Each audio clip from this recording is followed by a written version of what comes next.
Dapat naman mag-insin sa pagkakalat ko. Balang yung pagkakalat. Palagi na lang ngayon kalat. Ay, talaga naman. Siguro ko nakatamaran.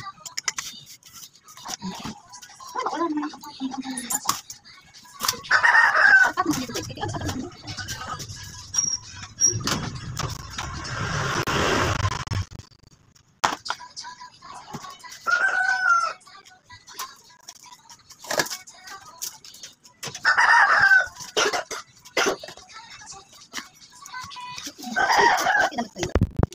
Lagi naman ako kuligan na pa talaga.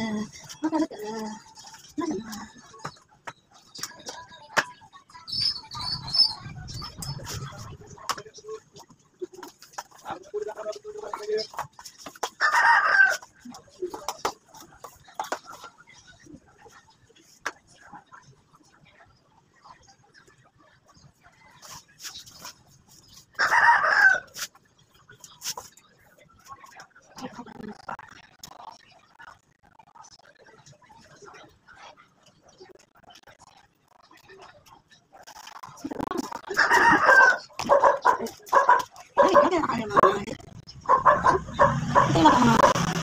Sa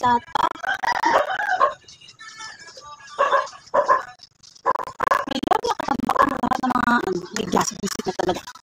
Kalat ay kasi mga kain, nakita mga matandaan na. Kalat pa. Kalat pa ng pagkakalat.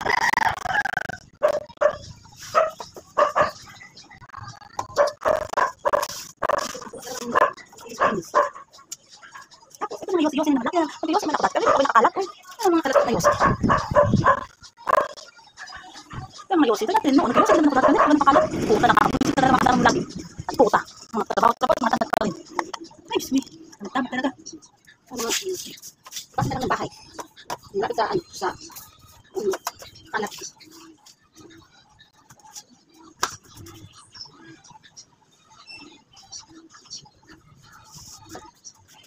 Kalat palagi talaga. Kalat palagi.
Ibig ko ngayon, ng kapatid, big timer, so, natutuwa ko lang ang magbibigit eh.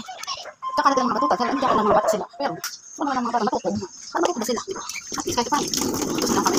Alam, yung matulog pa ang mga bata, hindi nakakalimutan. Kaya doon, sila bebe, kapag ko niya asawa ngayon. Yan ang mga bata sila, tsaka sila, si Mahal, si Mahal Tabatchoy. Yan ang anak ko dati, sa pool. Kasi may lagi ang nanay ko lagi nasa trabaho din. Kaya ako, habang nag-aaral ako, nag-aaral pa ang bata, naglilinis lahat ako nagagawa. Sobra-sobra ang gawa ko noon, hanggat ngayon. Sobrang masikan sa mga kapalit ko sa mga kapatid sa bahay nun. Ibisip ang parents ko, trabaho sa mga construction. Mama ko, niluto ng mga construction. Ito, si baby, mahal to. Matapang, mahal ko na talaga yan. Kahit sa pag-ispo, lagi umaalis. Ito, talaga doon.